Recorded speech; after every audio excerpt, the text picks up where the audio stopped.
Tonight we're here to celebrate the life of a giant. He was a big man. He was big in heart, big in talent, big in enthusiasm, big in finding new talent, big in nurturing that talent. And he's a man we seriously miss, and that's Jim McKenna. So we've got a lot of musicians and a lot to get through tonight, so I'm going to introduce a very good friend of his, Duncan Brown.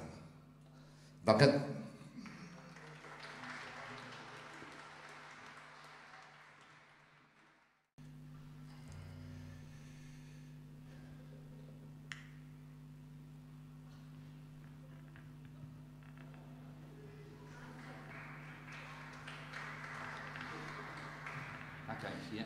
Irving Berlin said,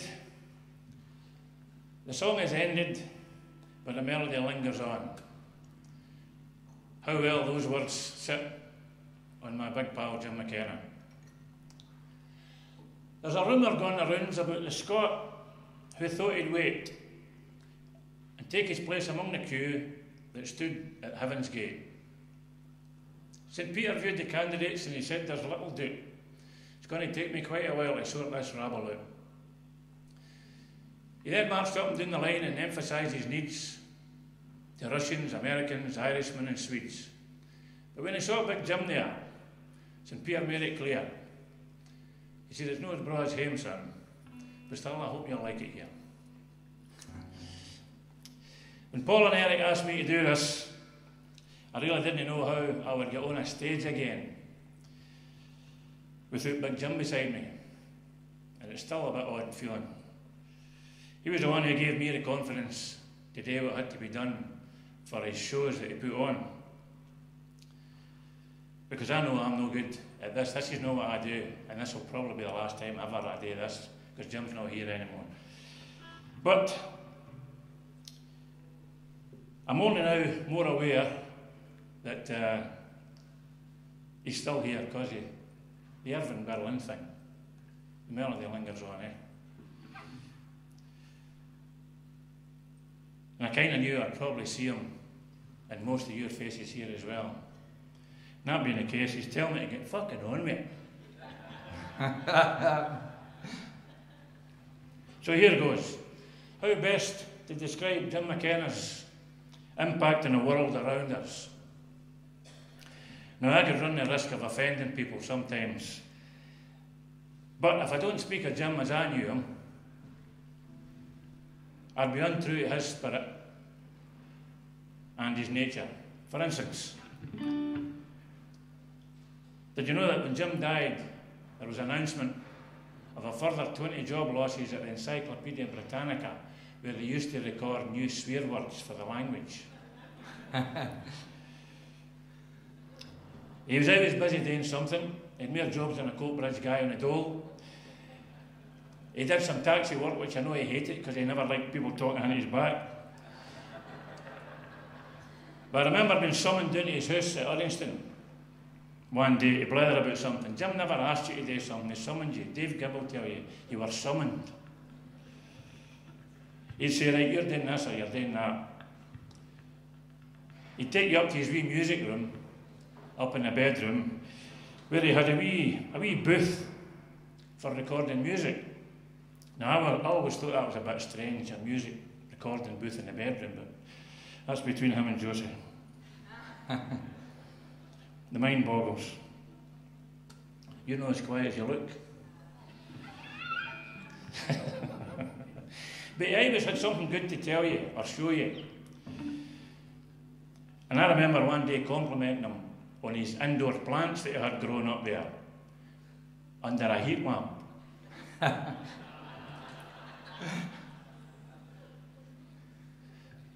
I said, "See, that's my marijuana plants." And I said, "Do you smoke that?" "Most it," he said, "but it's good in the soup too."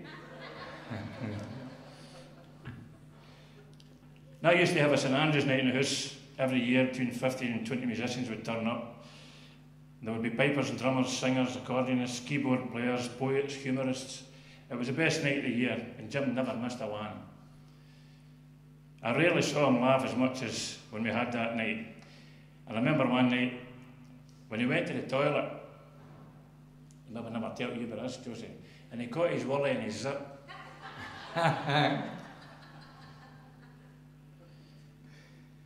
What a laugh it was.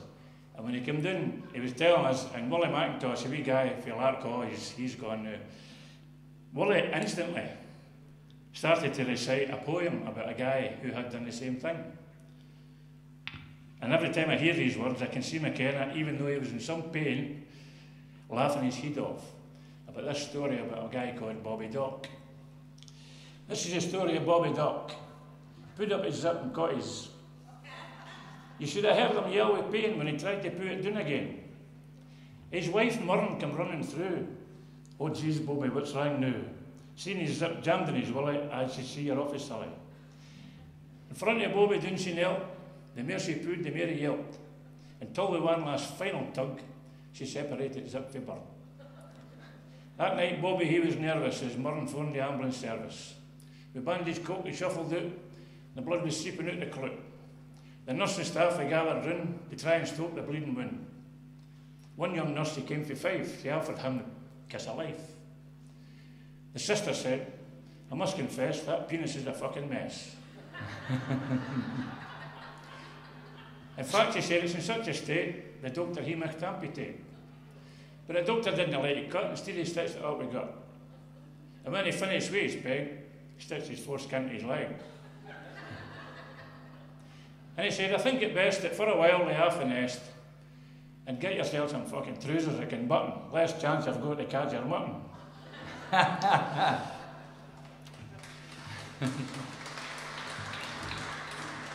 Right, now I'm lucky enough to be able to recall some of my memories with Jim up here on the stage, and I'm certain that all of you could hold the stage yourselves with your own memories of Jim.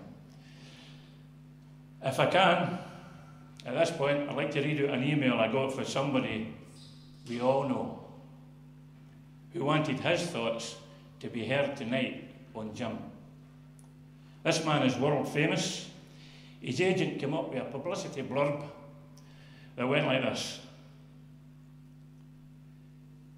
He's become the voice of his generation, addressing issues of injustice and inhumanity, laying bare the absurdities of modern culture and celebrating the tenderest bonds of family, friends and community. The man described there wrote this email to me after I had informed him about tonight. So Jim's gone. Who kept the flame? Who'll take it up? Someone here tonight will feel the need to carry on in McKenna's name. So here's to you, our rambling boy. May all your rambling bring you joy. Sincerely yours, Tom Paxton.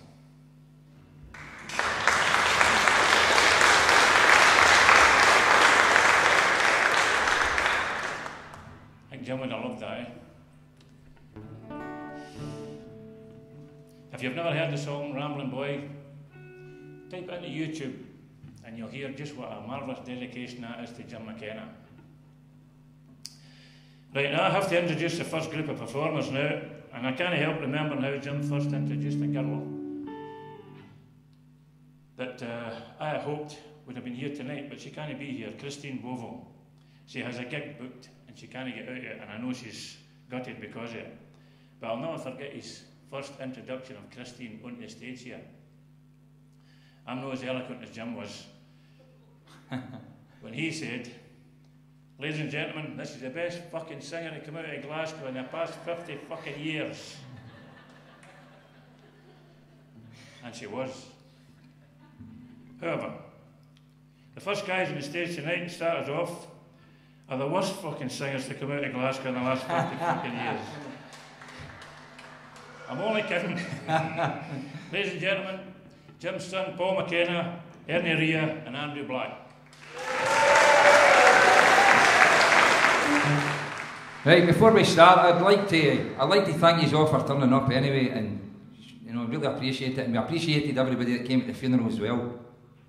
So the first song is about something quite close to most of the McKenna's hearts. It's about a diet. Mary, I'm looking at you, I can see you up there. I'm only kidding you on. But I remember saying one time to my dad, I'm going to need to lose a stone and a half. I'm going on holiday in a couple of months. He's like, how are you going to drive the motor with one leg? That's love for you, innit? Here we go, the Dieter's Prayer.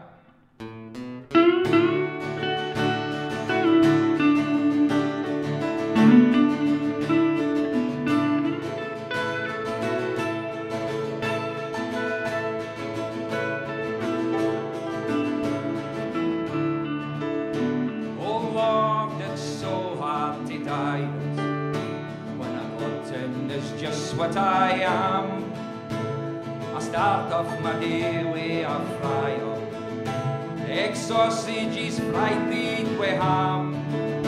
I have 11s twice every morning, tea biscuits buttered with jam.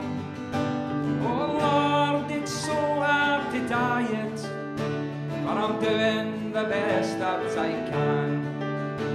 Come lunchtime I'll head down the deli, make tatties with fillings galore, to help fill a hole in my belly.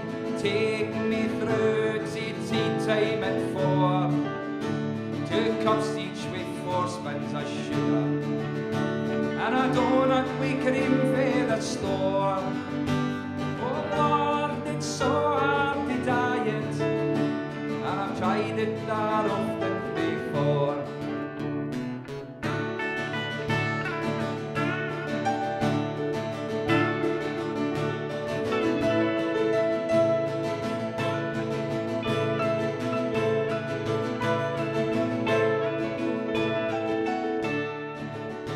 At 7 I'll sit down to dinner, have spuds and 2 veg with my meat. For afters I'll maybe have seconds, then cake with fresh cream for my sweet. Around 11 I'll head for the chippy, have chicken with fish for a treat. Oh Lord, it's so hard to diet, but I'm damned if I'm gonna be beat. These last few weeks they've been hellish. My fry-ups I've given the boot, toast for breakfast till last me to dinner, then nothing to follow but fruit. The doctor says I should try seafood, when I seafood my tongue's hanging out. Oh Lord, I'll never diet till they slide my pine box down the chute.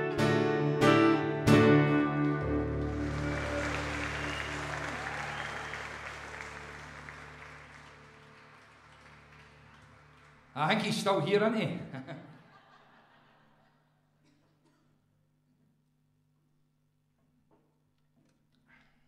This next song, I'm not sure of the story behind it, but he wrote this song, I don't know if you can remember, I think it was in the 80s sometime when all the prisoners were up on top of the rooftop at Berlin in Glasgow, and they were all on the TV and different stuff. So him and George Smith, his mate George Smith, who's no longer with us either, decided to write this song, and it's called Screws Berlin Blues, and it's got a really wee catchy chorus. It's dead easy, so if you could join in, because we are getting it DVD tonight and we would like people to sing along, and it just goes to the tune of, well, you'll know when we start it, right?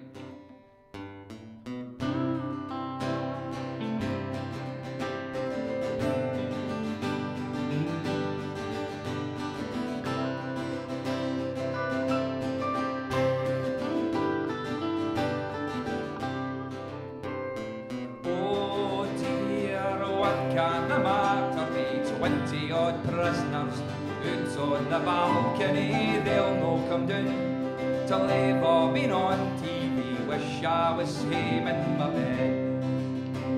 They say on their banners that we are all bastards, who punch them and kick them and pee in their custard. When we got back in there, we'll feed them on mustard. I wish I was home in my bed. Come on, let's hear you. Oh dear, what can the matter be? 20-odd prisoners out on the balcony, they'll no come down to leave up and on TV. Wish I was home in my bed. The lone wee fly man out to cell number 7. He's up on the rooftop, he thinks he's in heaven. When we get back in there, he'll be sorry he's living. Oh, I wish I was back in my bed. Oh dear, what can the matter be? 20-odd prisoners out on the balcony, they'll no come down to lay bobbing on TV. Wish I was home in my bed. A wee Glasgow woman out pushing her pram, roaring and shouting up at a masked man. Hey Ronnie, ya idiot, come down when you can, so I can go home to my bed. Oh dear, what can the matter be? 20-odd prisoners out on the balcony, they'll no come down to lay bobbing on TV. Wish I was home in my bed. But Ronnie was roaring back down to his wife. Get home to your mother, get on with your own life. Big slashers up here, and he's wielding a big knife. I wish I was back in my cell. Oh dear, what can the matter be? 20-odd prisoners out on the balcony, they'll no come down to lay bobbing on TV. Wish I was home in my bed. Now they've been on the telly, they spoke on the news, and the whole of the nation's been hearing the views on how Big Sammy Roxton get done with the screws. Oh, I wish I was home in my bed. Oh dear, what can the matter be? 20-odd prisoners out on the balcony, they'll no come down to lay bobbing on TV. Wish I was home in my bed. But hold on a minute, I've just had the sign. The warders for B-Hall are going on double time. Well, I hope they stay up there, it's suiting me just fine. I'm glad I'm no home in my bed. Oh dear, what can the matter be? 20-odd prisoners out on the balcony, they'll no come down to lay bobbing on TV. Wish I was home in my bed.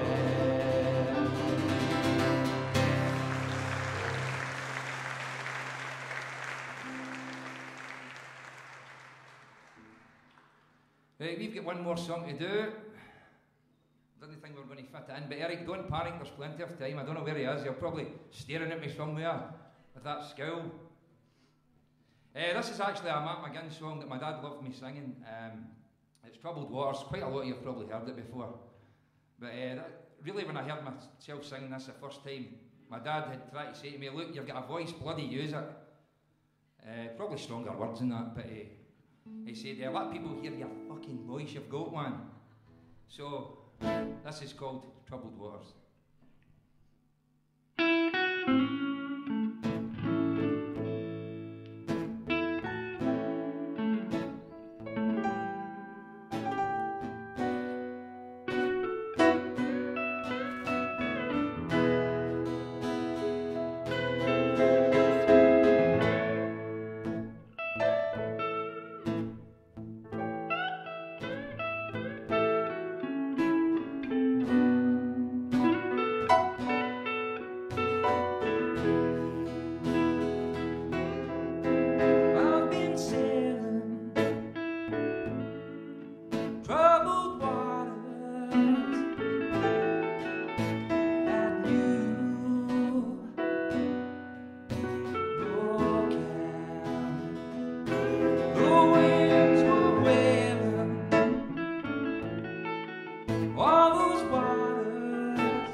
Thank you.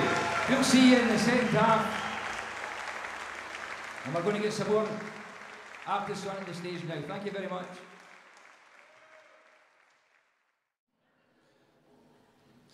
Right, I've got to fill in some 5 minutes or something here till the next sort of musicians take their place. Troubled Waters, the last song there, when we used to do that, the Matt McGinn thing with Jim, I used to always introduce it with a story, hopefully connected with Troubled Waters some way or other. And I'd come up with this one. When I read the words of the song, my own troubled mind led me off into the memory of a friend who fell into troubled waters of his own some time ago. Wee Sam told me this story about a question that every man is asked at some point by his wife. Do you see anything different about me, honey? Sam says, when you're asked that question, he said, I find it's always better to start for a bottom and work your way up. New shoes, hey? No. That's a new frock you've got. No, it's not. Oh, it's a new hairdo you've got. I'm wearing a gas mask, says she.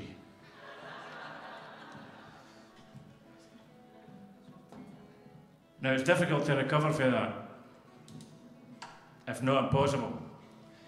But wee Sam knew it was her birthday the next day, and his intention was taking her out for a meal to treat her. So she's sitting there in the kitchen, having a cup of that decapitated coffee.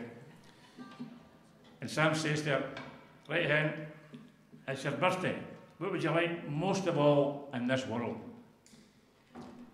A widow's pension, says she. Come on now. So Sam took her out to this very expensive restaurant in the town there. And he never shut up about it for weeks to us. If he tell us once, he tell us 100 times. In fact, he said it was cheaper to eat the fucking money. Anyway, all of that man's troubles had absolutely nothing to do with the song about troubled waters, which was great. I thought it was one of the best songs that Matt McGinn had ever written. so diverse was the music. Fantastic. But if these guys are ready to go, I'm off. I'm out here. Good. Well, good evening. My name's Peter Nardini. I was a friend of Big Jim. And I thought my way of an introduction to this song, rather than sort of waste too much time, because we're trying to get as many songs in as possible, I think we've allocated one or two each. I wrote a song about Jim just after he died, and I've been trying to put a tune to it, but I couldn't put a tune to it. So I thought, in way of an introduction tonight, I would try and read it as a poem. And I say try because I forgot my specs, and it's not. So if I don't manage it, I'll just make it up as I go along. I heard an angel swear, then play a Glasgow tune on the strings of a guitar in the pale light of the moon, and the fish that never swim and the trees that never bloom were swaying to the song that he was strumming. Big Jim McKenna. And then he sang a song that made me want to smile, made me want to cry, and after a while, I heard the howling wind and the laughter of a child in the distance through the chorus he was singing. Big Jim McKenna. The colour of your language is like the colour of your skin. It's not the words you choose, but the truth that lies within. Sometimes the thought you feed is the thought that ends in tears. Sometimes the love you need is the love that disappears. Sometimes the words that warm your heart are the words that burn your ears. But some angels have a funny way of praying. Big Jim McKenna.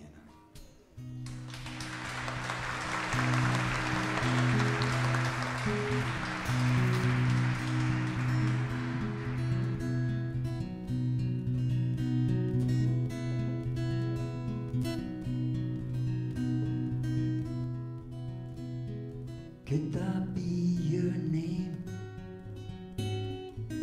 Scribbled on a glass, and your number on a grey rusted frame. Above a frozen beer stain, an empty can of butane gas. I'm just waiting for a bus to take me home. Another light on in a high rise, another fight outside a shop, and another useless song from the shelter of a bus stop.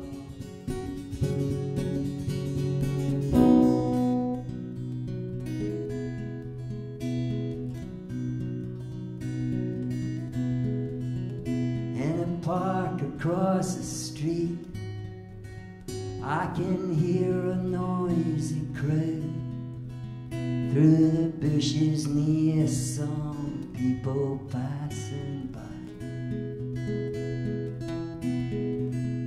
Two policemen in the rain seem to think that they're too loud. I'm just standing here trying to keep dry. Another group of drunk teenagers screaming insults, a young cop, and another useless song from the shelter of a bus stop. It's just another useless song. It's just another useless song. It's just another. It's just another useless song. It's just another useless song. It's just another.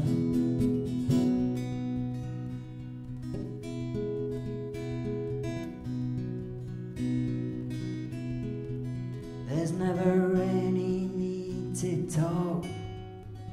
when the vandals say it all, and they say it in such a colourful display.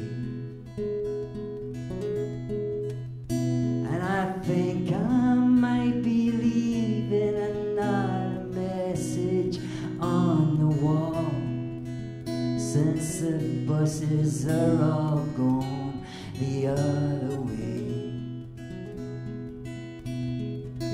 Another fool standing for ages in the rain, ready to drop, and another useless song from the shelter of a bus stop.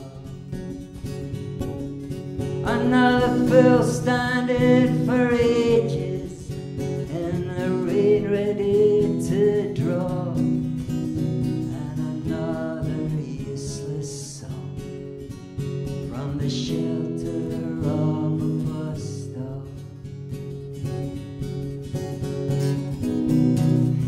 It's just another useless song. It's just another useless song. It's just another. It's just another useless song. It's just another useless song. It's just another.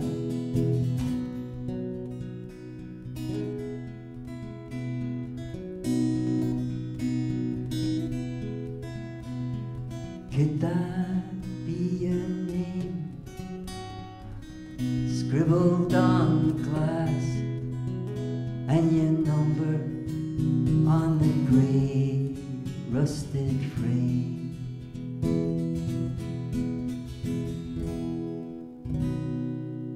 Thank you.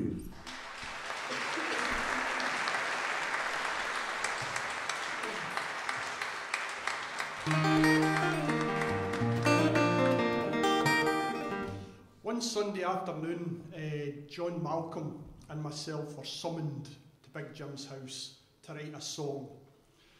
And you do it. You don't question it or anything. For some, the thought of not doing it never entered our head. So we went down and we had a look through the paper to see what we could write about. And we came across the Lonely Hearts Club page in the Sunday Mail called Cupid Calls, which is on page 69, but we're not going down that road yet. And the thing that got me about the Lonely Hearts Club page stuff, never having read one, being young and naive as I am, was the initials they use.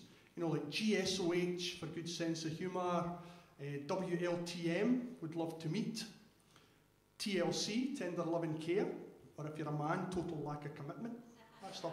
So these are the ones that are in the song. So Jim, John and I wrote this song, and we stole the tune. But there are 3 different endings to this song. There's the original one, which I came up with, which we had to abandon, not for any artistic reasons, but because Josie told us that if we ever used it, she would kill us. Which, looking back on it, was understandable, really. Big Jim's version, and this is mine. So it's called Cupid Calls. Subtle culture.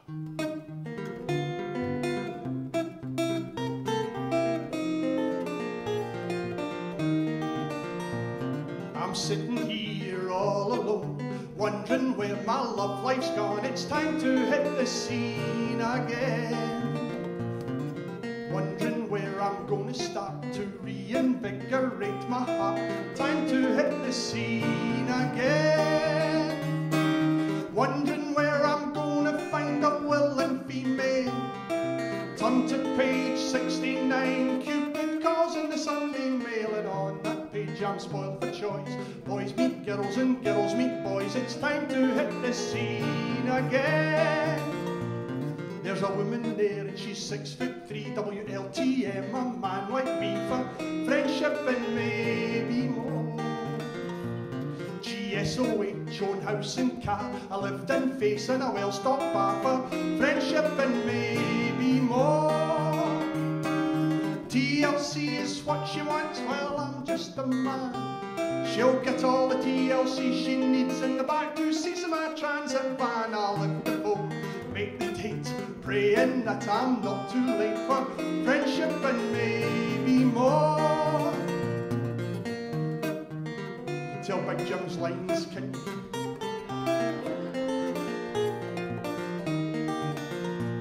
Well, I'm dressed to kill and I'm wreaking charm, a people's friend under my arm. My love life's on the rails again.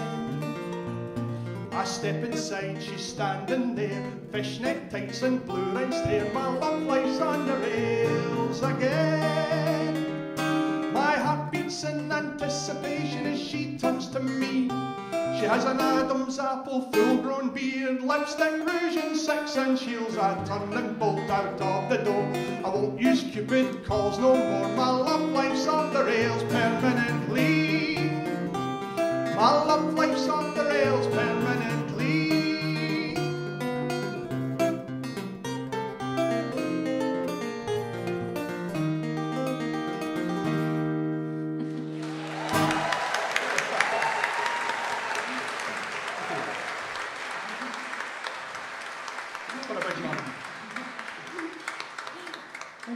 Follow that.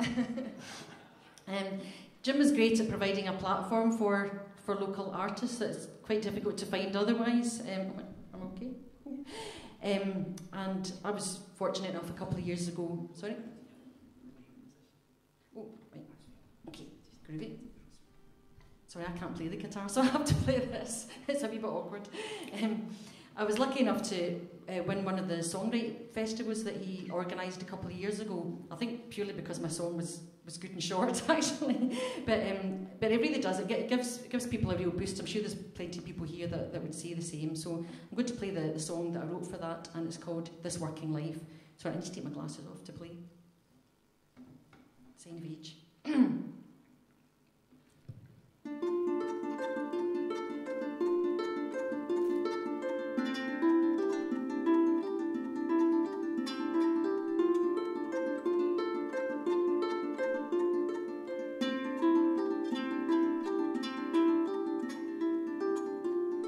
Day after day I go in and I work all the day, and I'm surrounded by people who think that they know me and say that they do,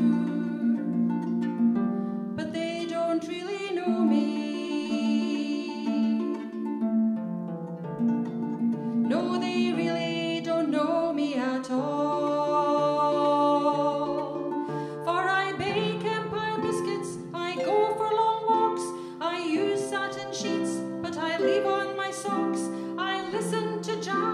I like to play rock.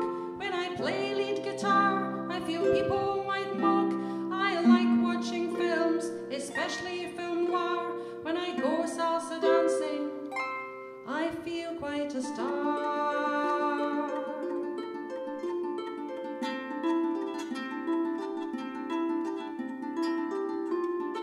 Daily I carry out tasks and I do what I'm told. Think that that's all there is to me, and I'm getting old, but they're wrong.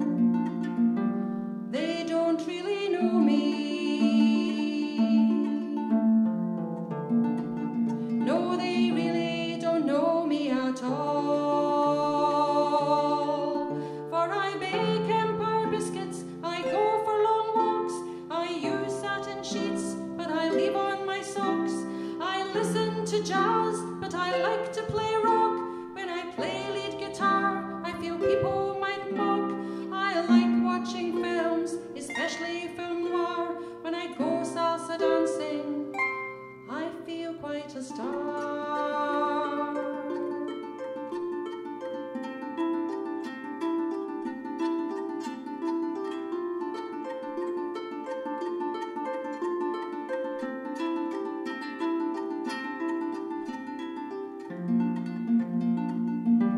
They don't really know me. No, they really don't know me at all.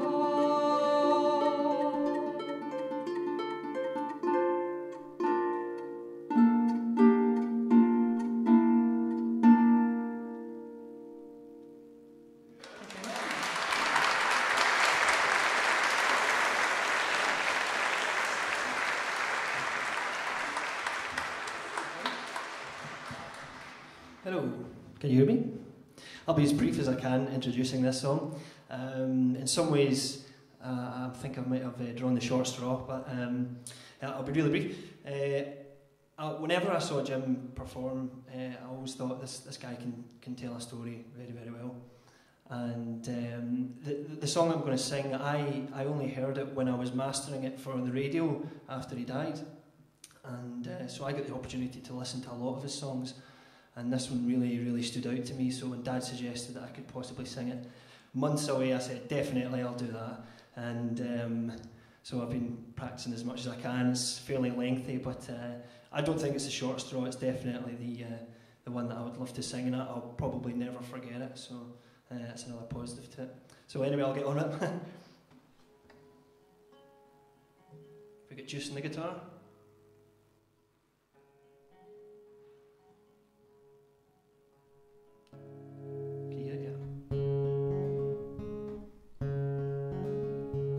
The song's called Bummer.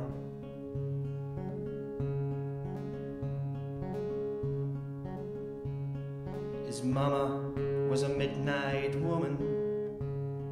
His daddy was a drifter drummer. One night they put it together. 9 months later came the little black bomber.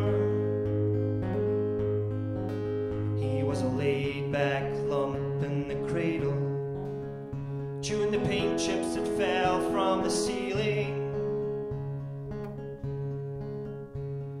Whenever he cried, he got a fist in his face, so he learned not to show his feelings.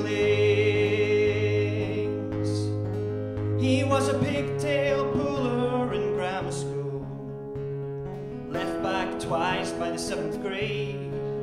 He was sniffing glue in junior high, and the first one in school to get laid. He was a weight speed pusher at 15, mainline and skag a year later, and he'd started pimping when they put him away in jail. He turned from a junkie to a hater. Just like the man from the precinct said, put him away, you better kill him instead. A bummer like that is better off dead someday. They're gonna have to put a bullet in his head. They flung him back on the streets. He robbed an A&P. He didn't blink at the body that he shafted. Just about the time they would have caught him too, he had the damn good fortune to get drafted. He was A1 bait for Vietnam. You say they needed more bodies in a hurry. I stitched a train cause all they had to do was figure out to funnel his fury. Near the DMZ to stop the gooks slipping over the border. He said his mission was to search and destroy, and for once he followed an order.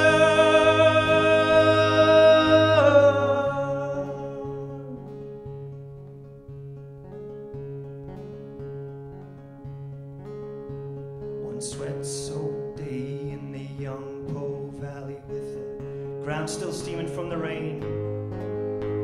A dirty little battle, it didn't mean nothing except to the few that remained.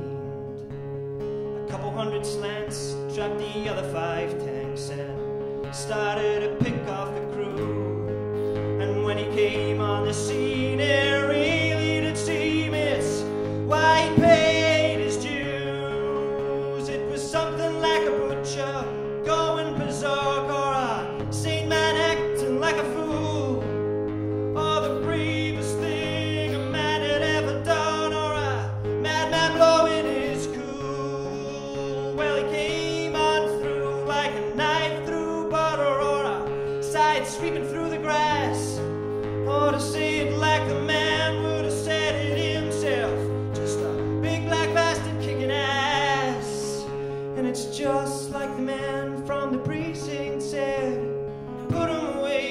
better kill him instead. A bummer like that is better off dead. Someday you're gonna have to put a bullet in his head. When it was over and the smoke had cleared, there was a lot of VC bodies in the mud. And when the rescue men came over for the very first time, they saw him smiling as he lay in his blood. Well, they picked up the pieces, stitched them back together. They pulled through, though they thought he was a goner. And it forced them to give him what they said they would: 6 Purple Hearts and the Medal of Honor. Of course he slouched while Chief Honky said, service beyond the call of duty. But the first soft thought was running through his mind: my medal is a mother of a beauty. Well, he got a couple of jobs with a ribbon on his chest. Though he tried, he really couldn't do them. Just a couple of things he was really trained for, and he found himself drifting back to them.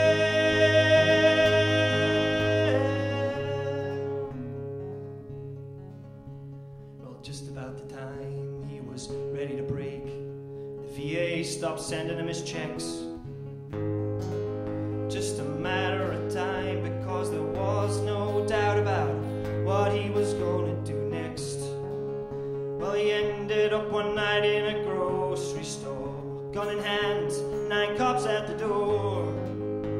And when his last battle was over, he lay crumpled and broken on the floor. And it's just like the man from the precinct said: put him away, you better kill him instead.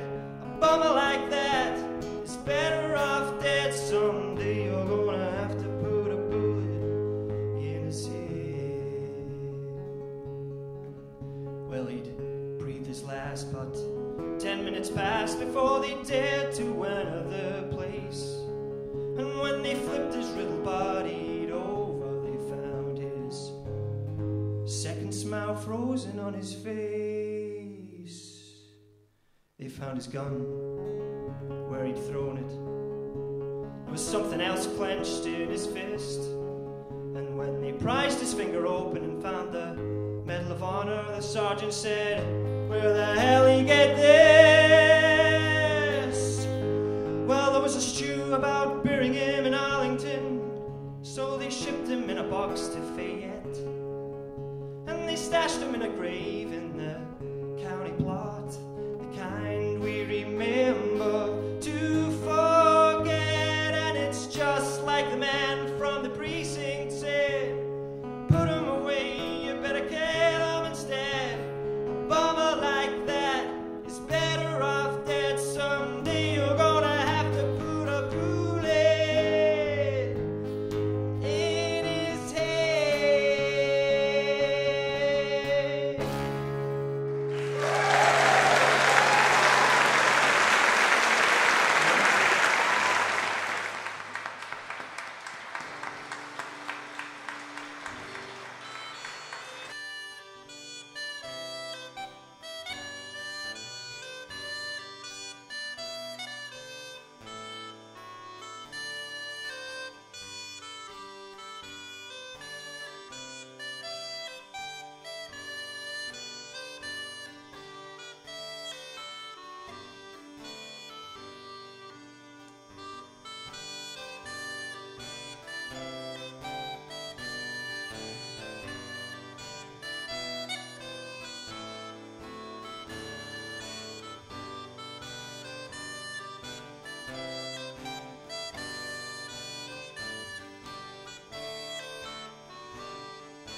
first of all, I'd like to say that Big Jim was somebody that I sort of always saw in folk clubs and that over the years. Big man, a big voice, that swore like a trooper. But that was Big Jim, and wouldn't be the same guy. I got to know him better through the Lanarkshire Songwriters, which I'm part of, member of, if you like. And Jim helped me a lot over the past 10 years, just before he died, because for a while I couldn't play gigs because I have a kind of repetitive strain syndrome thing in my arm, which prevented me from strumming with a plectrum, which I can't do now anyway. But I used to strum and use a plectrum. I could finger pick as well, and it's just recently I've started finger picking again. But Jim helped me sort of overcome that and do some gigs. So I was always very grateful to him. But apart from that, he was a genuinely wonderful man. And so anyway, this song is one that I kind of wrote recently. As I say, I'm a member of the Lanarkshire Songwriters. And one of the prerequisites is that you write songs, you know. So, but I didn't write this song. As everybody knows, Elvis Presley stopped off in Prestwick Airport around about 1959 on his way to Germany to do his national service. And what's not so well known is the fact that while he was waiting there, he composed a song. And story has it that the song was inspired by a copy of the Sunday Post that was sort of lying about in the departure lounge. And I was very fortunate recently to get a copy of an old recording of this song, one of the very rare recordings of the song. And so I thought I'd try and learn it for tonight. And I'll try and do it in my best kind of Elvis Presley impersonation. I should really be standing up for this, shouldn't I? But it's too late for that.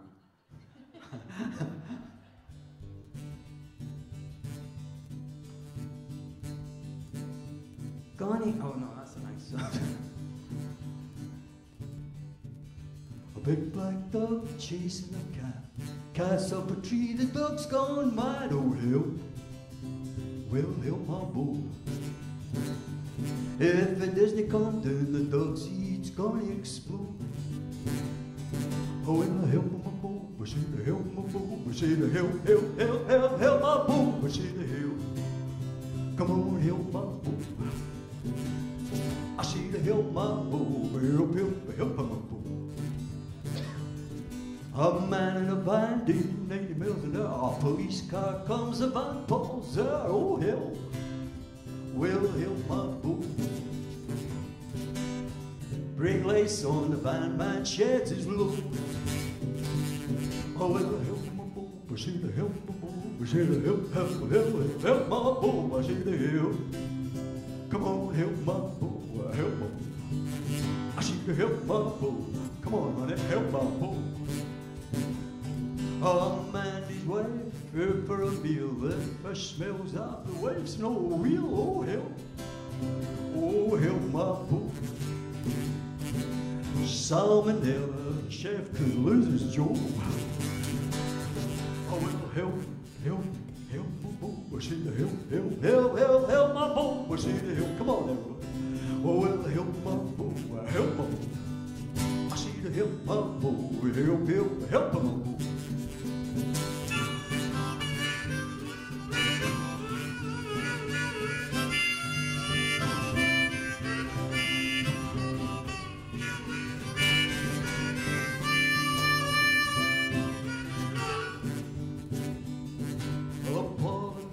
On TV, he's telling lies and fooling me. Oh hell, well help my boy.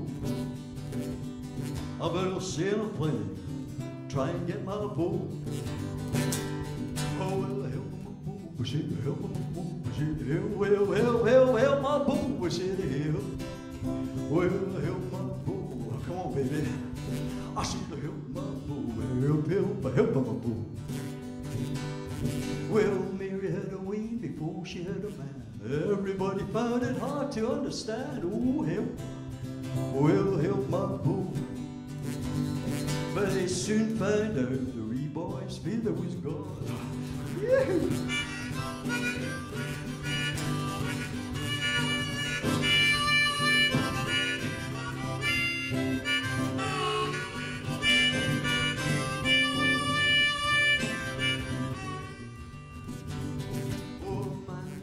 At the end of the queue, he wants to get served, so he walks straight through. Oh, help, well, help my boo.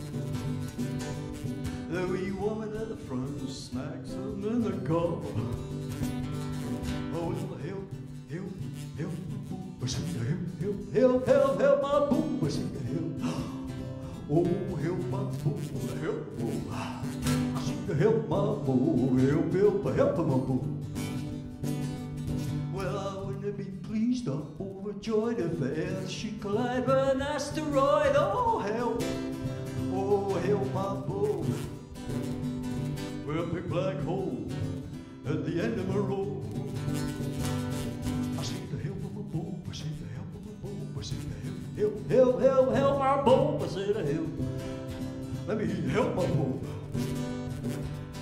I see the help my boo. Help my boo. Help my boo. Well, help my boo. I should help my boo. Help.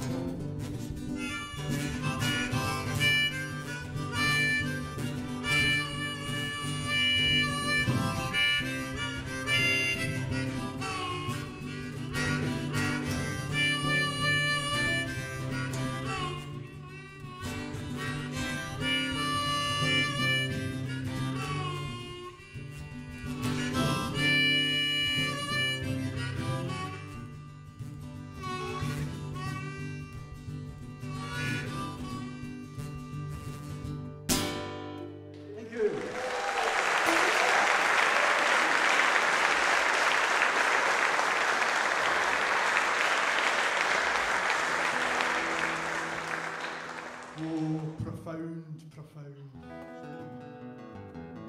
This is a song I know Big Jim particularly liked, and I know he liked it because he told me. And he told me because he liked to tell me his opinion of all my songs.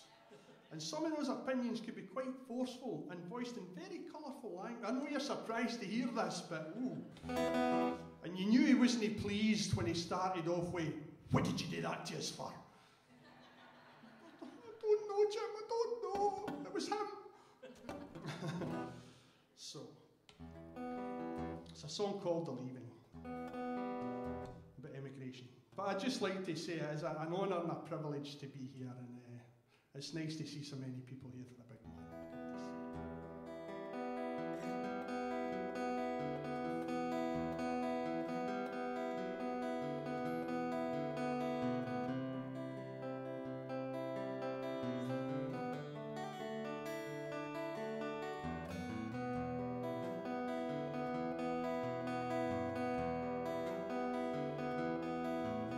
We sail for the Americas tomorrow.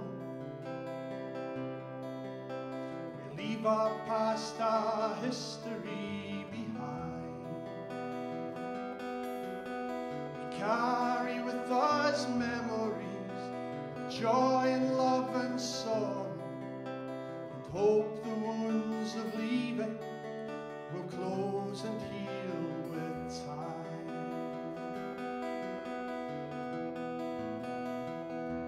The longboat lies along the shoreline, and it'll ferry us to the ship come break of day. Then they'll turn out to the west, steer for the horizon, and off into our futures we will sail away.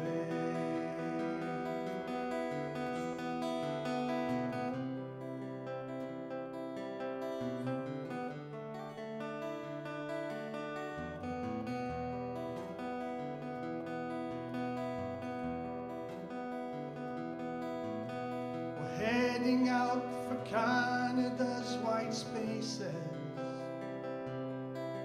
where a man must earn his worth, or so they say.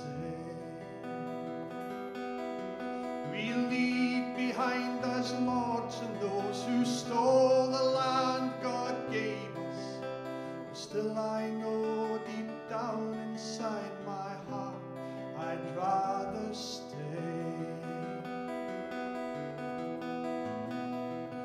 Driven out of hearth and home, there's nothing here for me.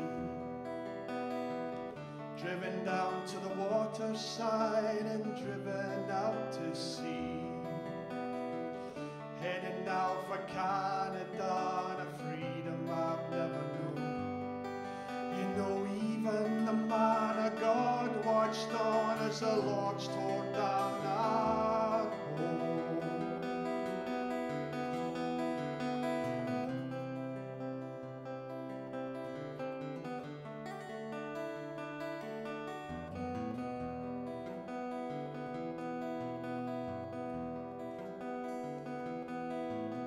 Still we'll leave all that behind, should we survive this voyage. They prefer the servitude of sheep to men. And I'll take my place in freedom's land, secure within the knowledge that me and mine will never bend the knee to a man called Lord again.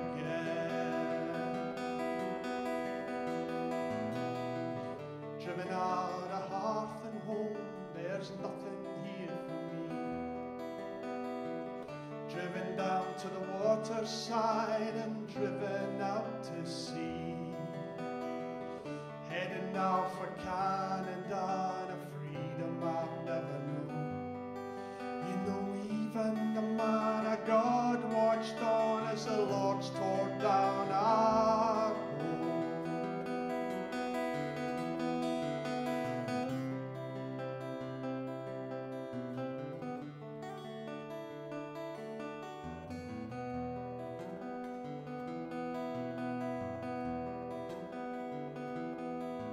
We sail for the Americas tomorrow,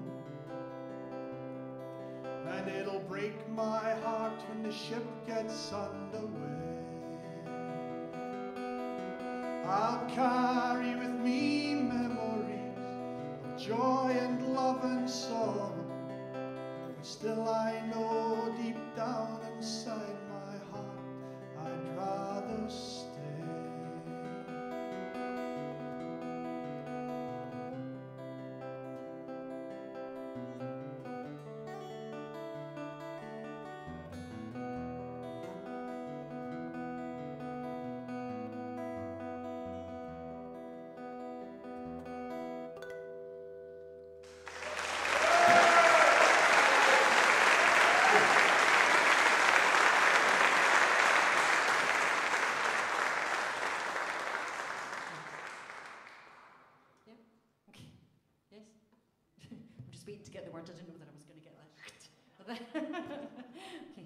Mind you, Eric's going to be annoyed with me. He'd asked me to play something from one of the tribute nights that Jim was so great at arranging, and the tribute night that I took part in was at a Tom Paxton night, and I practiced a Tom Paxton song for tonight, but I'm not going to do that one. It's really hard, and I'm going to change the mood slightly. I'm going to wreck the mood that Dave has so wonderfully created here, and I'm going to do something else. I'm going to do another of my own songs, if that's okay. I don't actually know what Jim's opinion of the X Factor was. What did he think about it? Did he hate it? What? Oh, bit of controversy here. We don't quite know.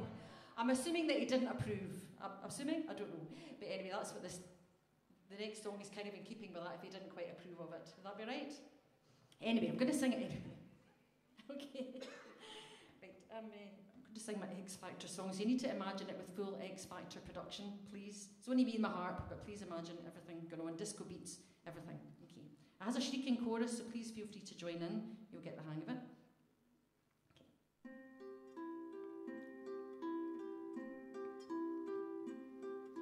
I entered this competition hoping hoping it would change my life, that it would give me an escape from all my troubles and my strife. I'm just an ordinary person, trying to make it through the days. These last few weeks have been for me a dream, a gift, a haze.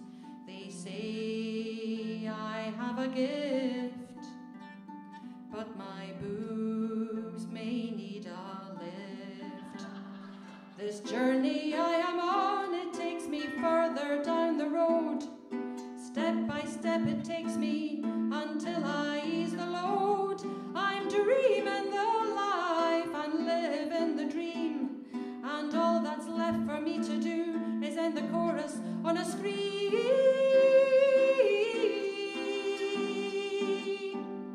My day job's really boring. I work in a burger bar. My family always said to me that someday I'd go far. My father left when I was young. My brother has special needs. My granny's battling illness, but still she does good deeds. I just don't want to fail. This song I hope to nail. This journey I am on, it takes me further down the road. Step by step it takes me until I ease the load. I'm dreaming the life and living the dream, and all that's left for me to do is end the chorus on a scream.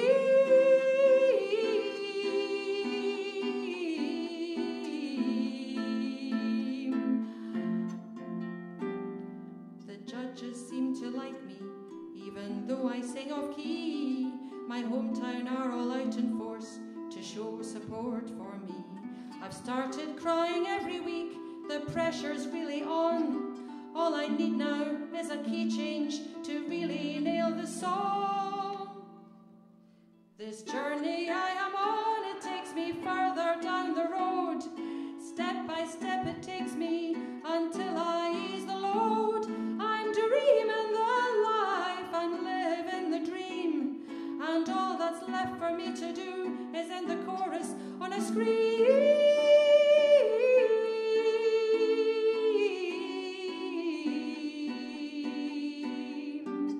This journey I am on.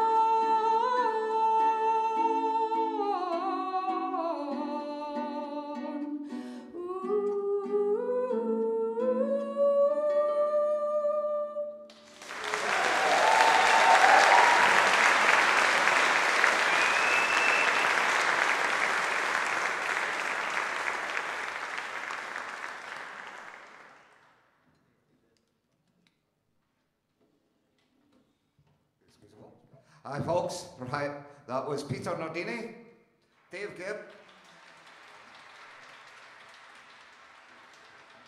Pauline Barnes, Stephen Grant and Ken Russell.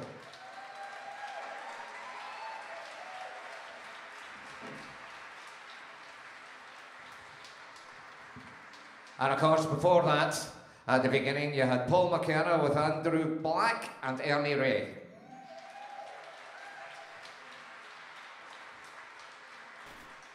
And a few choice words from my good friend Duncan Brown. The big Jim would actually have loved that half. He might not have wanted to admit it, he might not have wanted to show it, but he would have loved that half. There's no doubt about it.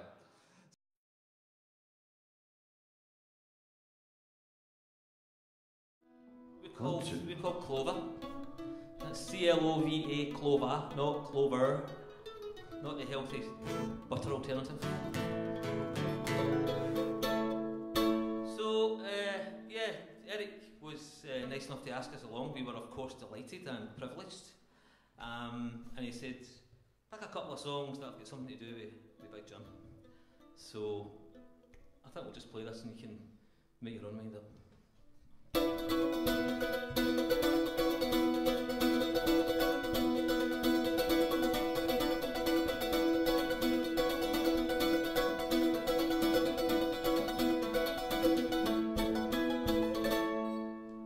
What a state, oh what a state, what do men find, what do doing great.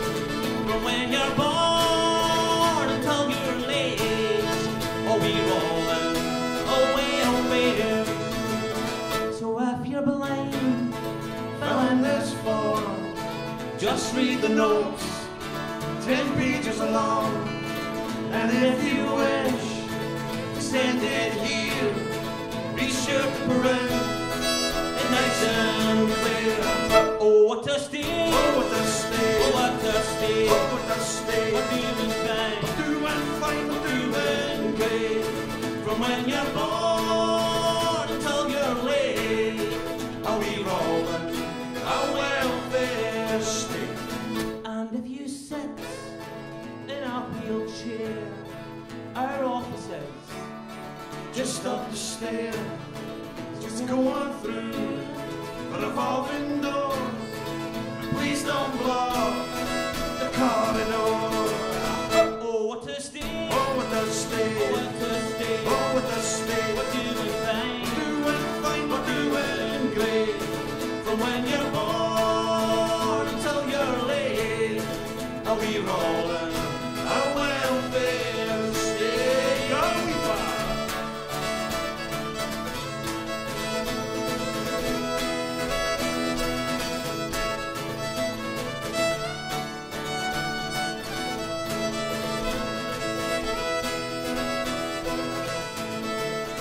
What's that you say? You can't even breathe. Asbestos dust, it makes you wheeze. You like to clean, you're a dying man. Help to see you in court, catch us if you can.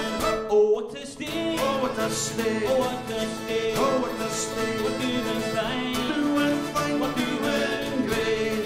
From when you're born until you're late, are we rolling a welfare state? You're all alone, aged 89, and we feel your pain is genuine. The welfare state will take care of you, and we'll take your house and your savings. Oh, what a state! Oh, what a state! Oh, what a state! Oh, what a state! We're doing fine. Doing fine. We're doing great. From when you're born until you're late, are we rolling a welfare state? Oh, what a state! Oh, what a state! What a state! Oh, what a state! We're doing fine. We're doing fine. We're doing great. From when you're born until you're late, are we rolling a welfare? That's no fair. A welfare state.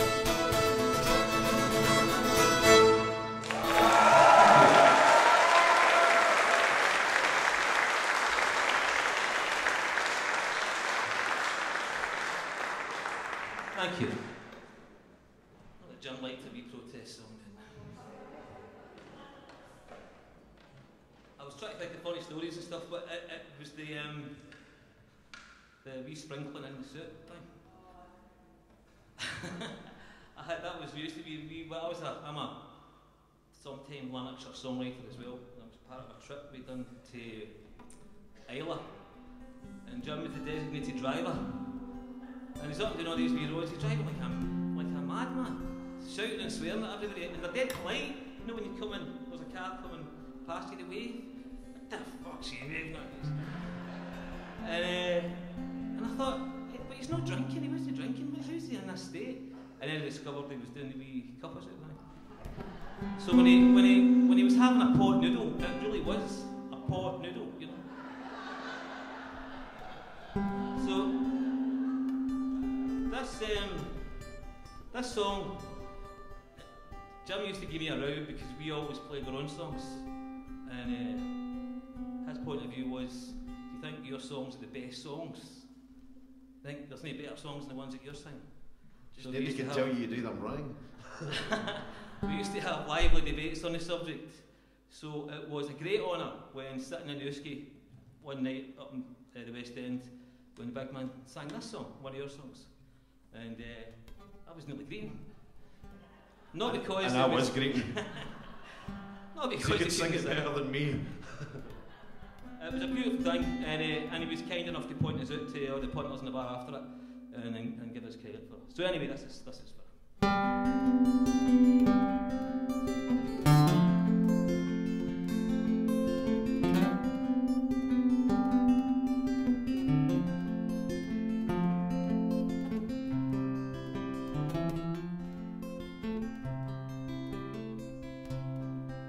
Lay me down somewhere by the ocean, find me ground that looks out to the sea, to be unbound and always be in motion.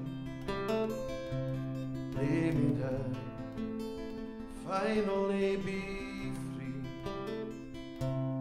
They can break all I took for granted. They can make me guilty in your eyes. They can take and leave me empty-handed, but they can't break the man I am inside. By the sun and the sky and the open seas, lay me down, finally be free. Take my hand, hold against you, shame me. Help me stand if ever I should fall. Understand, I don't need those who blame me. My hand through these prison walls, by the sun and the sky and the open seas, lay me down, finally be free.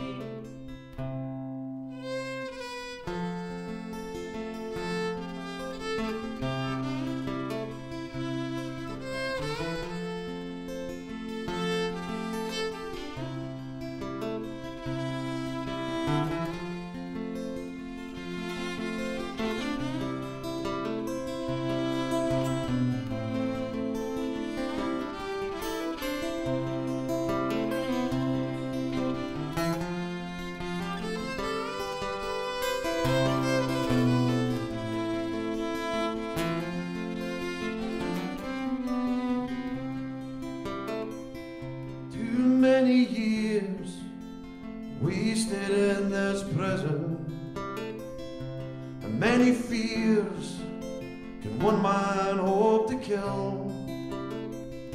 And many tears wasted on derision, too many years, and I'm still standing still. By the sun and the sky and the open seas, lay me down, finally be free. By the sun and the sky and the open seas, lay me down, finally be free. By the sun and the sky and the open seas, lay me down, finally be free.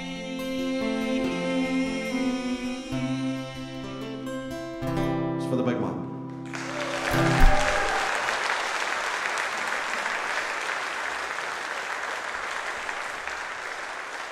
Thanks very much. Okay, we've got time for one more. Turn this down, please. Thanks. This is, what's the connection here? Oh, the connection here is, this was written when I was a taxi driver. So it was kind of inspired by the rubbish you hear in the back of your motor on a Friday and a Saturday night. When everybody assumes that you support their team and share their philosophies, which of course you rarely do. Thanks for letting us be part of it. Thanks very much. Thanks, and thanks for all coming. It's good. And it's, we knew the big man was well thought in. I mean, this kind of shows it. So we'll leave you this one. This is called Try to Get Home.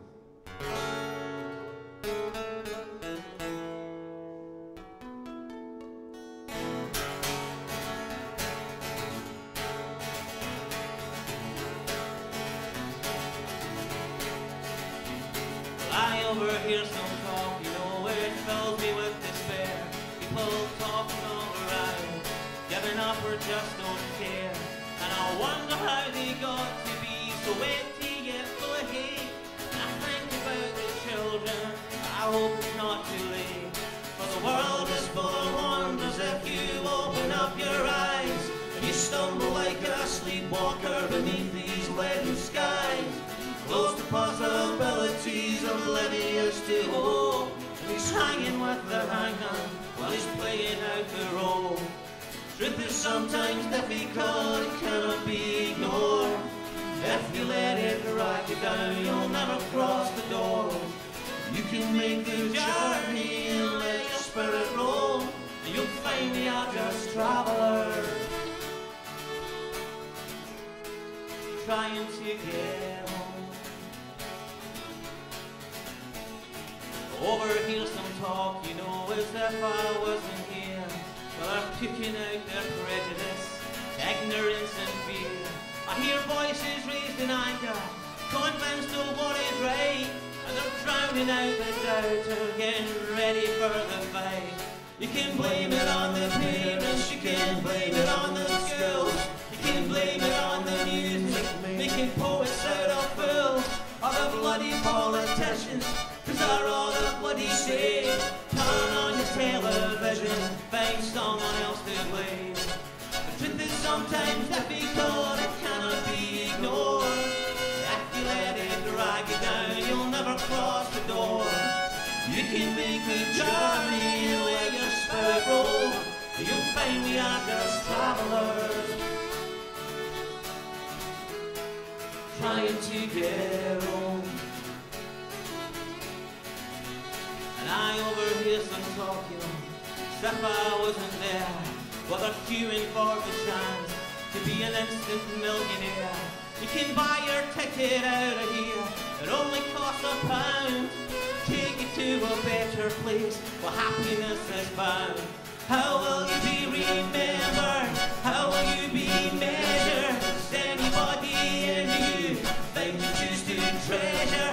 Sitting in your council house, you choose the president. The king is in his counting house, counting out his blessings.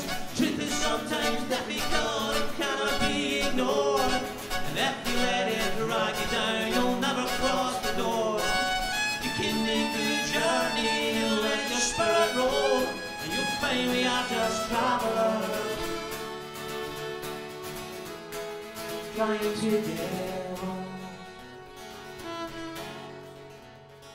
Overhear some talking, helps to store my faith, wash away the poison and its bitter aftertaste. Unconscious or deliberate, the talk of compromise, but it does me good because it does me good because then I realise not everyone's on my mind, not everyone's the same, not everyone's oblivious to someone else's pain. And I hear the voice of reason, I know I'm not alone. I'm not the only traveller who's trying to make it home. Truth is sometimes difficult, it cannot be ignored. If you let it drag you down, you'll never cross the door. You can make the journey and let the spirit roll. You'll find we are just travellers, trying to get home. I'm trying to get home. I'm trying to get home. Thanks very much. Enjoy the rest of the night.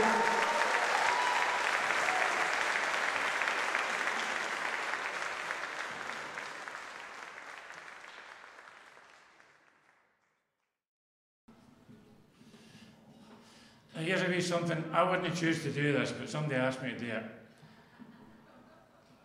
Because Big Jim loved it at my St Andrews nights. Maybe it was something in his character that made him like it especially more than anything else. Anyway, here goes. The story is about two women that met at a bus stop in Larkhall at Union Street. And one woman, she met the other one. She said, "How are you, Mrs. Johnson?" She said, "I'm fine, but how's yourself?" "Well, since you've asked me that question," she said, "I'm sure I can't tell." She said, "I'm feeling awful worried with my man who's taking to drink, because every night when he comes home, he pisses in the sink. He goes to Mason's meetings. What he does there, I can't tell. He says he can't make me in because there's no place to hang the bell. What way he wants to ride a goat, I'm sure I can't see. You think it'd be more human-like if he come home to me." And when the meeting's ended and they're all winding their way home, some holding firmly by the wall, while can't stand their lane, they all push up against the wall. But my man seems to think he'll just hold on to what he's got and keep it for the sink. And when he gets home, he claps himself down on the easy chair. He sits and blows his fucking dummies off near all the time he's there. It doesn't matter what I say about the office stink. He just gets up, staggers out, and pisses in the sink. The other woman says, "Don't worry, Mrs. Jack. My man's just the same. Each morning before he goes to work, and again when he comes home. Just take this tip from me," she says, "and stop creating hell. Just coat your arse up out of the sink and push it to yourself." Jim loved it for some reason.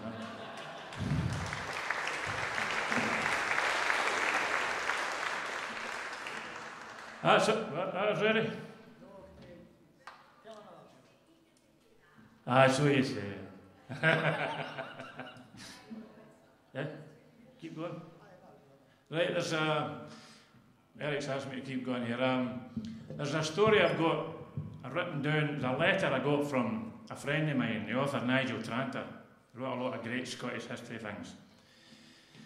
And Nigel told me about this lady who had went to Switzerland. She was an English school teacher. I'll have to read this out to you. Jim thought it was great. It was ironic and funny, and that there should be a song in it somewhere, as he used to always say. But he never got round to it. It was given to me by, as I say, Nigel Tranter. And this lady was a school teacher, and she had been in Switzerland talking with a local school teacher, colleague of hers, about renting accommodation there for the next holiday home. Now this is a letter. The English school teacher she was looking for accommodation in Switzerland, and she called in the local schoolmaster to help her find suitable apartments. They were found, and then she returned home. Then she realised that she hadn't noticed a bathroom in the house, or as she called it, a WC, or if you like, a water closet. So she wrote to the schoolmaster and asked if there was a WC in or near the rooms. The schoolmaster, not knowing the English expression, was puzzled by the WC thing, never imagining that the lady was referring to a bathroom. So he sought the advice of his friend, the local parish priest. They concluded between them that she must mean a wayside chapel. So the lady received the following letter. This is it. "Dear Madam, the WC you asked for is located 9 miles from the house, in the heart of a beautiful grove of trees. It will seat 150 people at one time, and is open Tuesdays, Thursdays and Saturdays. It has a beautiful bell, and people come from near and far to take part. Some people bring their lunches and make a day of it. All is very friendly, and on Thursdays there is an organ accompaniment. The acoustics are marvellous, as the slightest sound can be heard by everybody.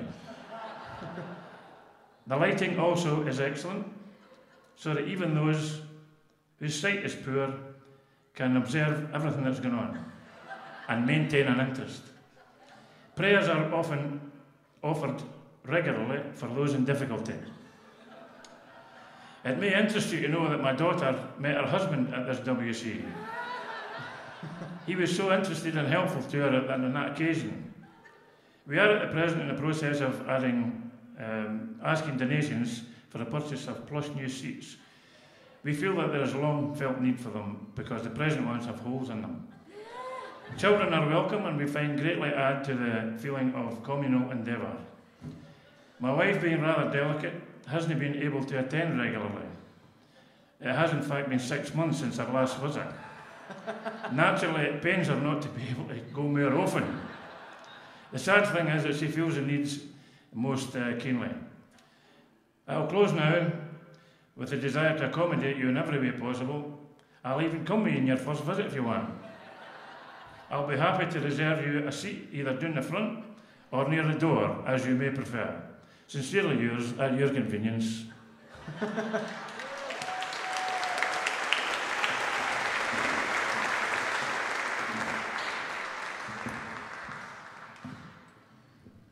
That's a brilliant Duncan Brown.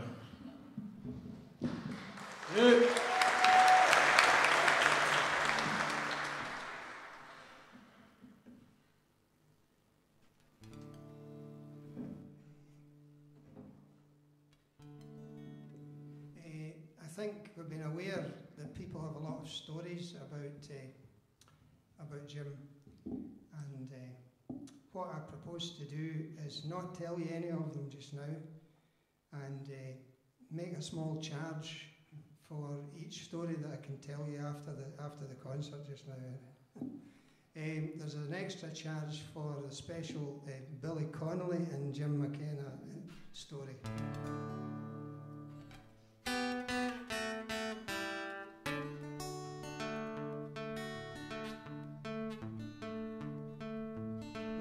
A team like the Monday wearies, legs all stiff and eyes all gleary, bellies hanging out and breath all beery. Here's to the mutton he'd wearies.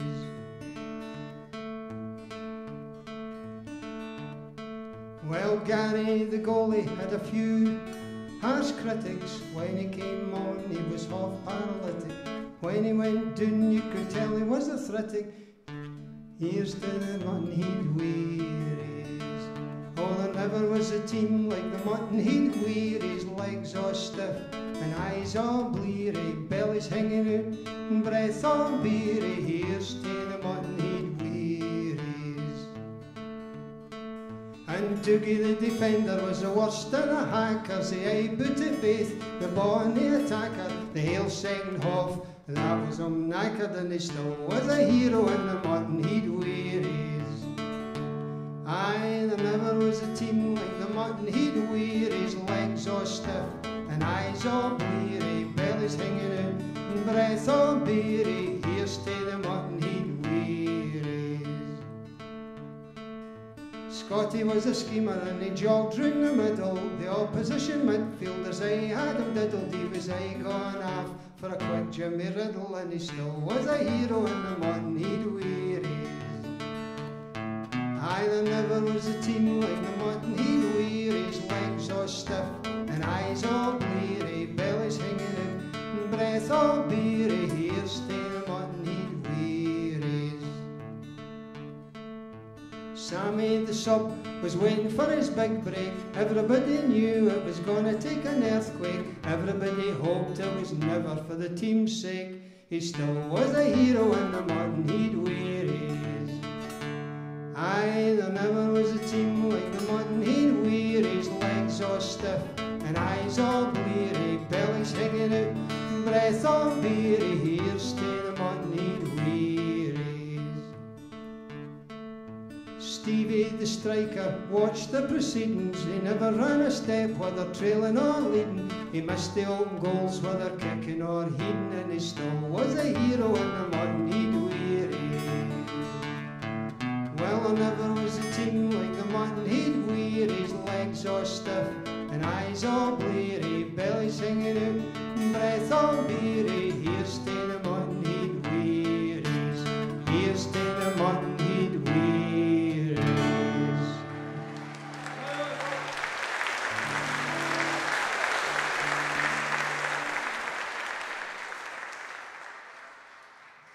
So originally I wasn't going to say anything, but I thought I need to. My grandpa's been a big influence on me playing guitar and stuff, so this is Blowing in the Wind by Bob Dylan. No. Nothing on the guitar, no.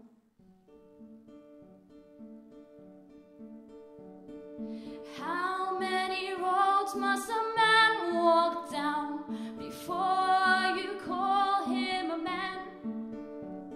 And how many seas must a white dove sail before she sleeps in the sand? And how many times must the cannonballs fly before they're forever banned? The answer, my friend, is blowing in the wind. The answer is blowing in the wind. And how many years can a mountain exist before it is washed to the sea? And how many years can some people exist before they're allowed to be free? Yes, and how many times must a man turn his head, pretend that he just doesn't see? Well, the answer, my friend, is blowing in the wind. The answer is blowing in the wind. And how many times must a man look up before he can see the sky? Yes, and how many ears must one man have before he can hear the people cry? Yes, and how many deaths will it take till he knows that too many people have died? Yes, the answer, my friend, is blowing in the wind. The answer is blowing in the wind. Yes, the answer, my friend, is blowing in the wind. The answer is blowing in the wind.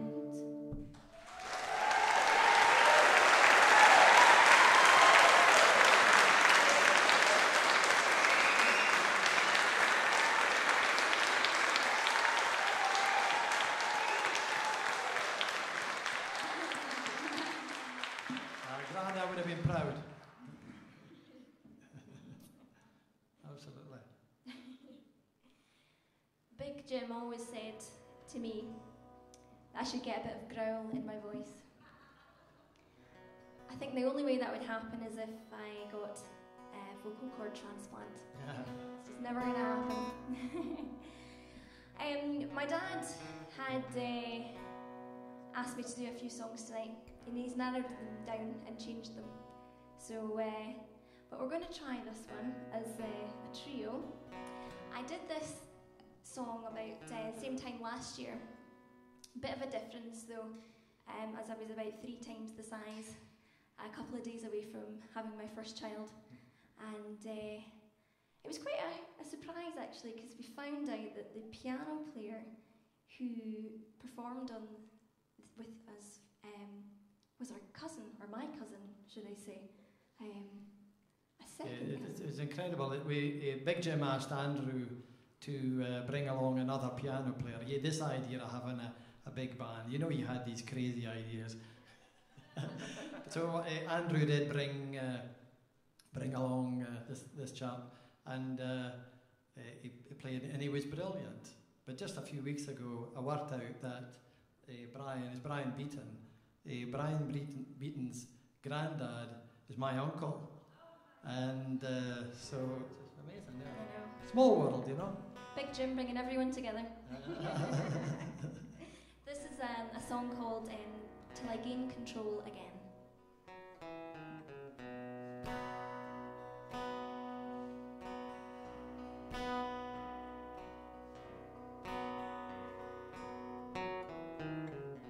Just like the sun over the mountain tops, you know I'll always come again.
couple of quick stories about Jim, as everyone does. But first of all, my name's Andrew Black, and I'm telling you that for a reason, because I'm not sure Jim ever actually knew that.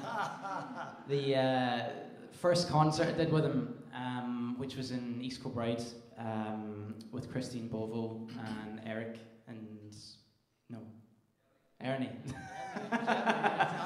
Sorry. It was Eric. Guess... Huh? I know, I'm doing it already.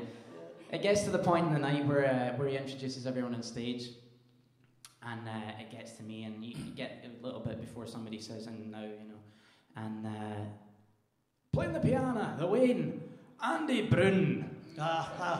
Thank you. And then 3 months later, we do the same shows in Dow's pub near Queen Street, and he's had 2,500 flyers printed with Andy Brun on them. So again, thank you for that, Jim. Yes.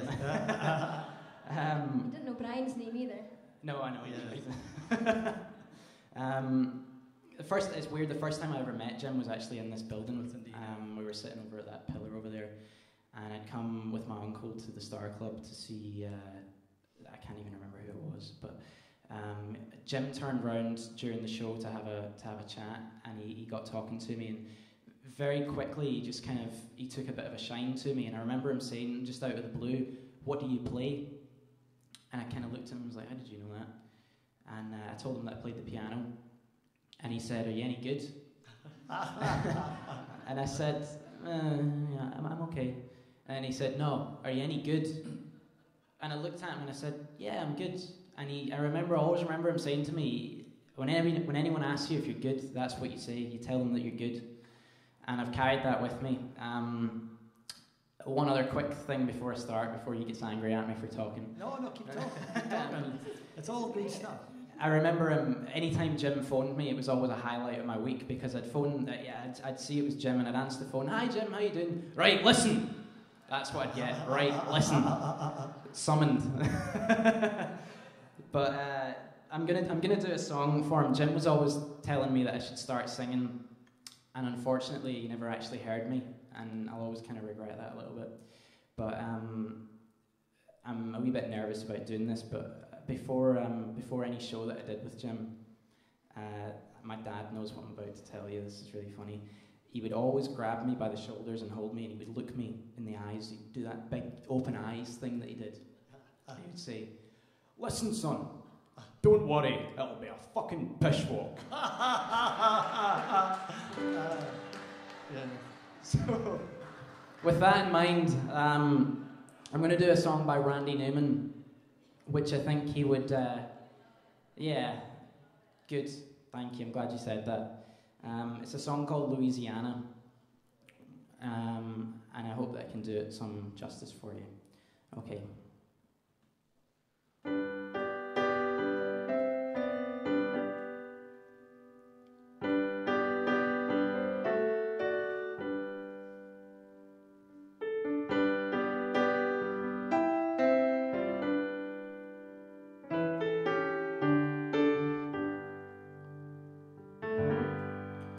What has happened down here is the winds have changed.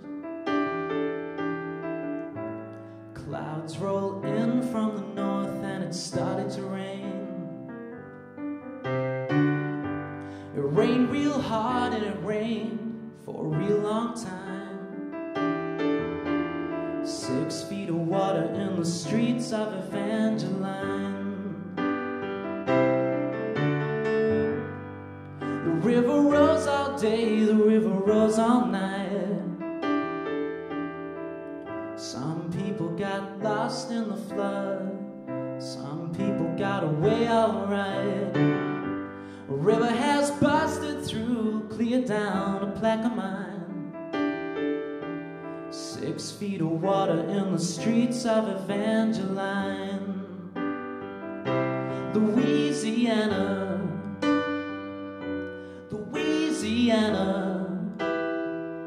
they're trying to wash us away. They're trying to wash us away. Louisiana,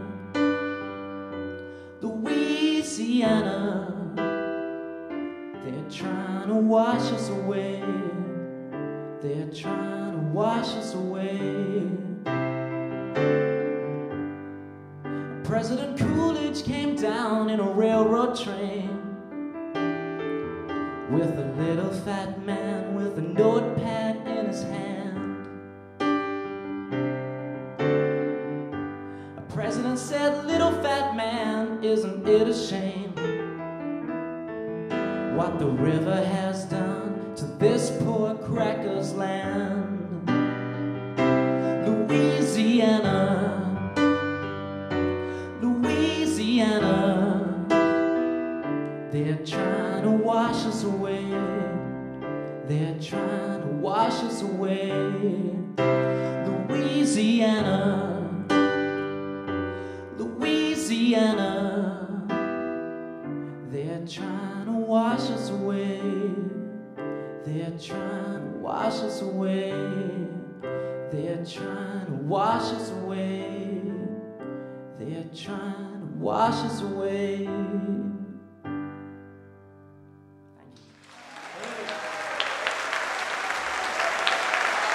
Thank you very much.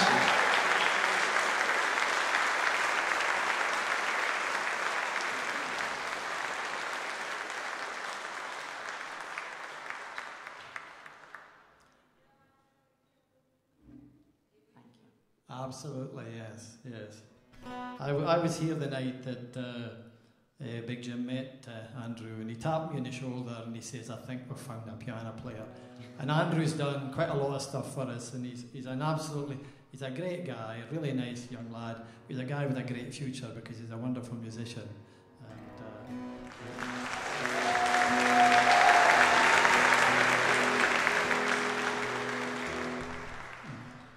And a few of us that were involved with Jim's shows and things like that, we all had those phone calls, by the way, Andrew, where we got badgered and we got hassled and we ended up doing stuff and working hard on things that Jim just kind of seemed to manage to instruct us to do. Yeah. Anyway, in April of last year, Big Jim was in hospital. He was very ill and was suffering from dreadful pain. But we had a show that we're putting on in East Kilbride Arts Centre called the Bob Dylan Songbook. And of course, Jim wasn't for missing that, so he asked the hospital if he could get out for the evening. And he was collected from the hospital, I think which was by you, Mary, yes. Right, okay. And he came up to the theatre and he opened the show with a couple of songs. He was the compere for the night. I think he did the raffle at half time and ended a few songs at the start of the second half and closed the show, thanked the audience, got back in the car and went back into his hospital bed. He had the wristband on all night, identifying him, yes. Anyway, it was a great night for us. He was in great form, but he was a man who wasn't going to miss out. I think the only surprise is he hasn't asked out and come back here tonight. Yes, well, I'm going to do a song from that show, and I do need you all to join in with, because the truth is my voice is kaput. But you'll know it, and I really want you to fill this room with the sound, okay? What's that?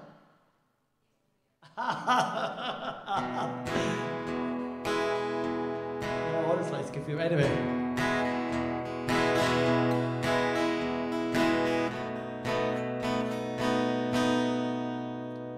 Close your eyes. Close the door. You don't have to worry anymore. 'Cause I'll be your baby tonight.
Okay, Paul and Ernie, if you want to come back up.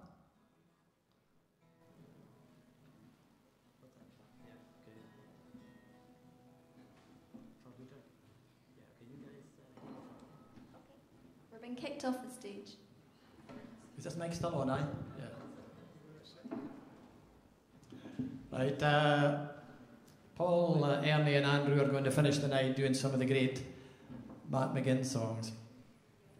But before they do, I'll just say a few words about Jim McKenna. Big Jim was difficult. He was argumentative. He was foul-mouthed. And he was highly opinionated. Yes. I'm sure there's many people had an earful of his opinions. But as it's been shown here tonight, and certainly was shown by the hundreds and hundreds who turned up at his funeral, he was a man who many, many people had high regard for, and I'm included in those. Jim and I were unlikely friends.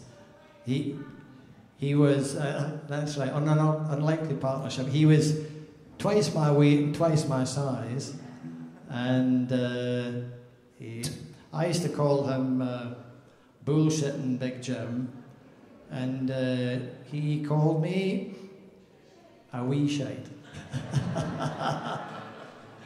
But I knew him for over 20 years, and particularly in the last sort of 7 or 8 years, we did a lot of things together, and we had a lot of fun.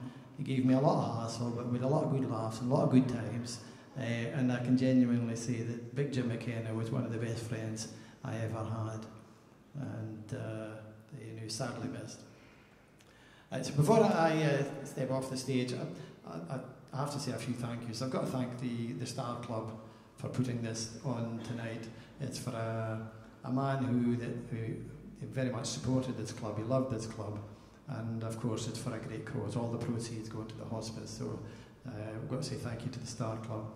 And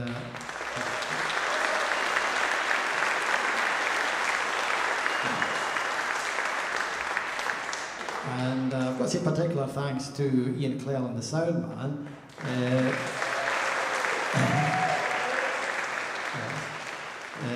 when he gets thanks every week, but this tonight has been a particularly, I think it must be a soundman's nightmare with all these people coming on and off. But he's always such an affable guy, get on great with Ian, and he's done a great job for us. So really appreciate that, Ian. And of course, I've got to say great thanks to all the artists who've come along tonight. There's been some wonderful stuff, and not a folk club could afford to bring a guest list like this along, so they've been fantastic, so I very much appreciate it. So I'll leave you in the good hands of Paul, Andrew and Emily for some McGinn songs. I think Duncan's going to say a few words just before we start.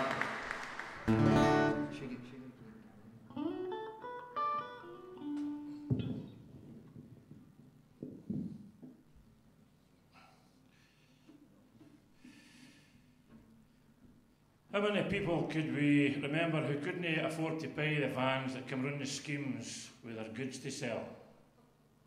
Butchers' vans, bakers' vans, fish vans, ice cream vans. They'd take the goods, but they had to pay for them some other way. I know of one woman who was in the back of this guy's van after he'd finished his shift, and she said to him in her silkiest Cranhill voice, "I want you to kiss me somewhere dirty, Davy." So Davy drove her down to Finiston.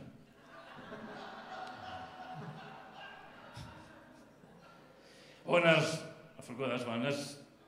There's one woman who actually told her man that because none of them had a job and that they needed to eat, she was going to sell her body that night to see if she could pay off the vans that she owed the money to. She came back in the morning to the house and showed her man that she had made £74.50. And he said, "What miserable bastard gave you 50 pence?" She says, "They all did."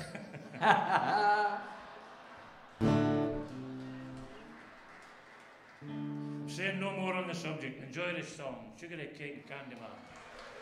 Right, it's got a chorus, so we want you all to join in. Let's get down to business.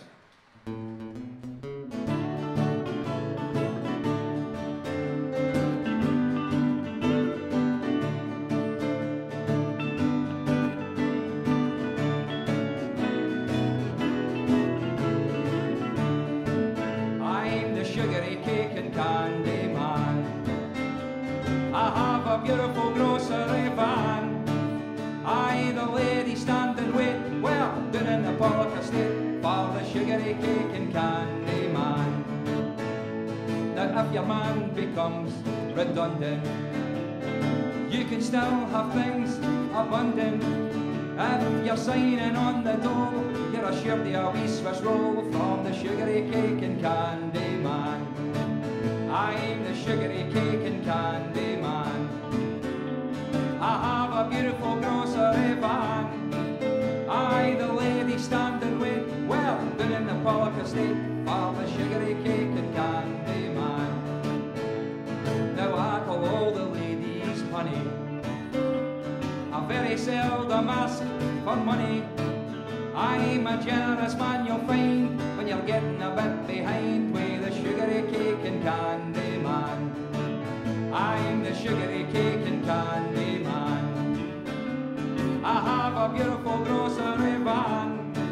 Aye, the lady standing wait, down in the Pollock estate, for the sugary cake and candy man.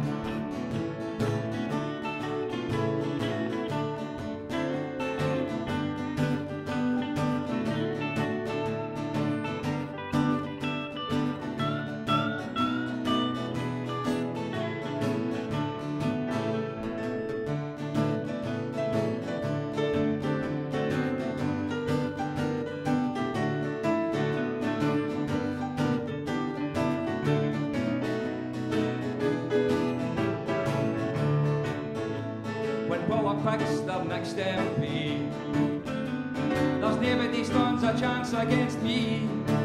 I'm assured of all the votes, I'm the man that supplies the roads, I'm the sugary cake and candy man. I'm the sugary cake and candy man. I have a beautiful grocery van. Aye, the lady stands down in the Park Estate for the sugary cake and candy man. Don't tell your man you've been in my van. I'm the sugary cake and candy man.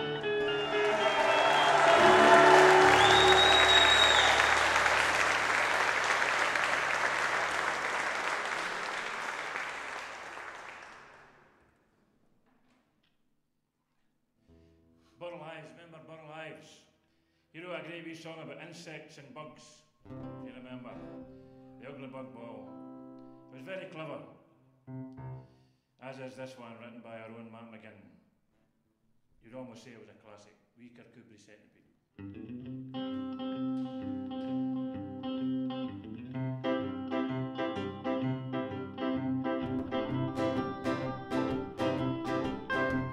The wee Kirkcudbright Centipede, she was very sweet. She was ever so proud of every one of her 100 feet. Early every morning, her neighbours came to glance. She always entertained them with a beautiful little dance. As legs number 94 gave 95 a shunt, legs numbers 1 and 2 were twisted out in front. Legs numbers 9 and 10 were wriggling up the side. Legs 73 and 4 were doing a poly glide. Her neighbour Jenny Longlegs, with jealousy, was mad. She went out and bought herself a pencil and a pad. She came a month of mornings, and this is what she knew. And every step the centipede made, and this is what she wrote. As legs number 94 gave 95 a shunt, legs numbers 1 and 2 were twisted out in front. Her legs numbers 9 and 10 were wriggling up the side. Legs 73 and 4 were doing a poly glide. Armed with exact notation, young Jenny Longlegs tried to dance just like the centipede. She failed and nearly cried. She grabbed a hold of the centipede and said, now have a look and tell me how you do these steps I've written in me book. As legs number 94 gave 95 a shunt, legs numbers 1 and 2 were twisted out in front. Legs number 9 and 10 were wriggling up the side. Legs 73 and 4 were doing a poly glide.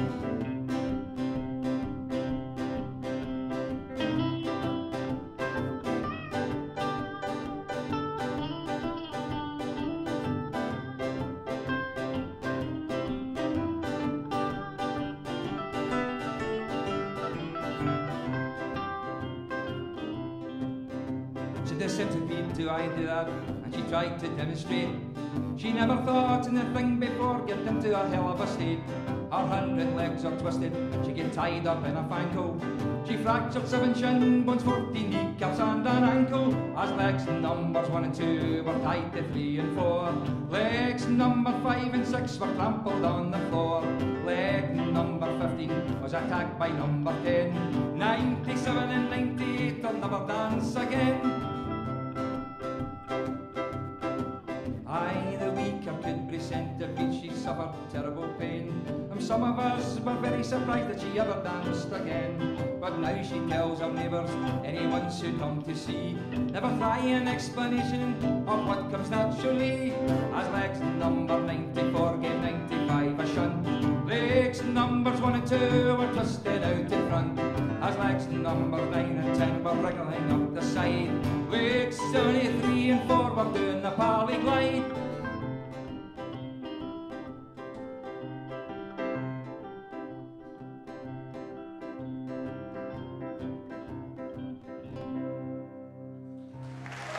Thank you. This is going to be our final song of the evening. I remember a pal of mine at school, he asked his dad, said, Dad, how do you tell if a guy's gay? Kiss him, says his father. If he closes his eyes when you kiss him, he's gay. If he closes yours, he's fucking no. Oh. Right, for some reason I used that wee story about punching to introduce this next song. It's about a poor guy who came from the slums of Glasgow, became a world champion boxer, Benny Lynch. Right, just before we start, I'd like to thank everybody for coming tonight, and it's been a great night. I hope you've all enjoyed it, okay? Now, this has got a good chorus. I want you all to sing along with it, because remember, we're getting it recorded. The whole of the river sang, Benny has been, Benny has been, Benny has been, down in the city that never was mean. We all sang, Benny has been. Up from the heart of the Gorbals he rose, don't tramp on his toes, for everyone knows, from then on when we see the bend in your nose, we'll all sing Benny has been. Well, let's hear ye.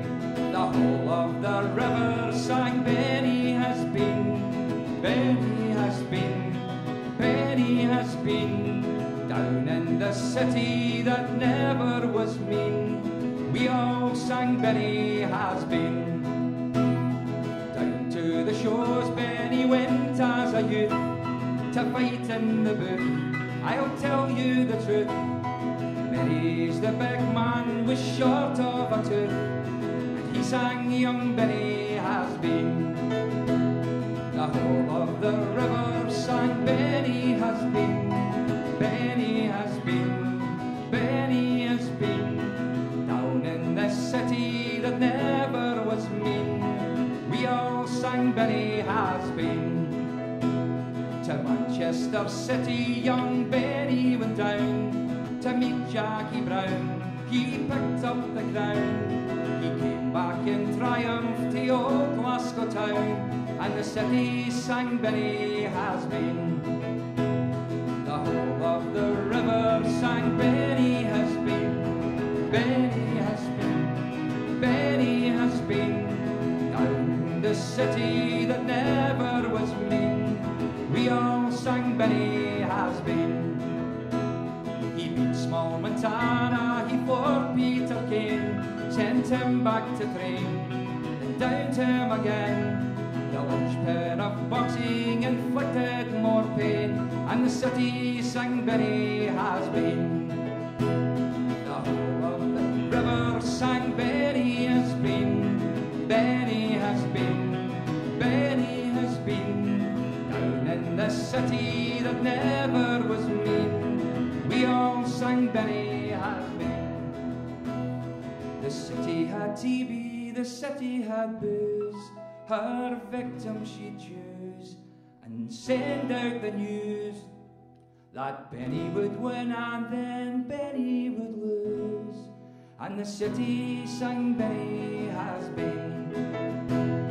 The whole of the river sang, Benny has been, Benny has been, Benny has been, down in the city that never was mean. We all sang Benny has been. Thank you, thanks very much for coming, thank you.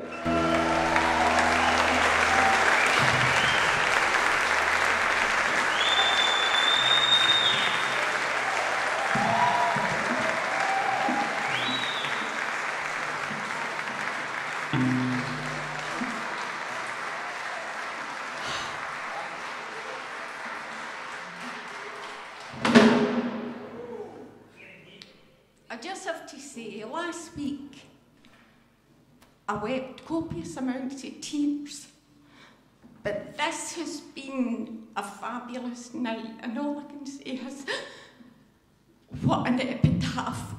Thanks a million.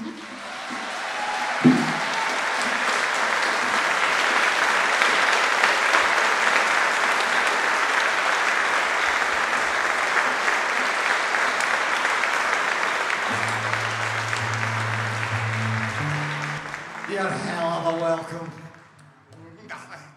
That has been an absolutely fantastic night, ladies and gentlemen. A couple more things I'm going to ask. For one thing, two announcements. One, applause I wanted to get earlier, and I want you to thank Duncan Brown for that portrait that's been in show all night. Just in case any of you don't realise, the show has been recorded for Celtic Music Radio, so if you go into www.celticmusicradio, just keep an eye on our website. I can't tell you when it's going to be transmitted yet, but it will be on there sometime soon, I assure you. Look, I'm going to mention everybody that was on tonight again, because they all deserve such a mention. It's been an amazing night. We've had Paul McKenna with Andrew Black and Ernie Ray, Peter Nardini, Dave Gibb, Pauline Valance, Stephen Grant and Ken Russell, Clover, Ian Davidson, Shannon McKenna, Ailey Grant and Eric Grant.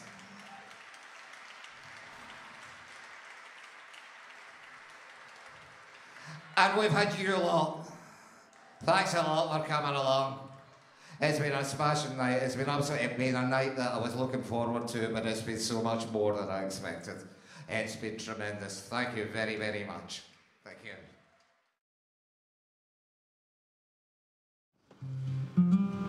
It's for the outgoing Tony Blair. Oh, my name was what you may call me, and my father's was as well. Of the little games he taught me, now the story I will tell. I'd lots of little soldiers, and as sure as the day would come, I'd send them into battle at the beating of the drum. And I'd put them all up on the table, marched them all around, and I battered them with my cannonball, and I watched them falling down. I'd lots of little crosses there to lay upon the dead, patched up all the wounded ones, and I sent them home to bed. Now whenever I went to me neighbours for a nickel or a dime, to buy some little soldiers just to pass away the time, they were always very kindly at supplying me with guns. Some of them even let me play at soldiers with their sons. And I put them all up on the table, marched them all around, and I battered them with me cannonballs, and I watched them falling down. I'd lots of little crosses there to lay upon the dead, patched up all the wounded ones, and I sent them home to bed. Now whenever I went into the shop to buy me guns and tanks, the man in the shop smell patted me head and he whispered thanks. If it wasn't for your soldier games, don't know what to do. You keep my business busy, son, here's an extra few. And I put them all up on the table, marched them all around, and I battered them with me cannonballs, and I watched them falling down. I had lots of little crosses there to lay upon the dead, patched up all the wounded ones, and I sent them home to bed. Now one day I bought some aeroplanes, but this was what I found when I sent them into battle to help me soldiers on the ground. Blew up all me soldiers and they proved a terrible flop, and I had to buy another 100 crosses from the shop. And I put them all up on the table, marched them all around, and I battered them with me cannonballs, and I watched them falling down. I'd lots of little crosses there to lay upon the dead, patched up all the wounded ones, and I sent them home to bed. Now I'd very much like to teach this game of soldiers and the guns to my 14 lovely daughters and me 7 handsome sons. The man in the shop sold me a bomb, took it from the shelf, blew up all me soldiers, all me neighbours and myself.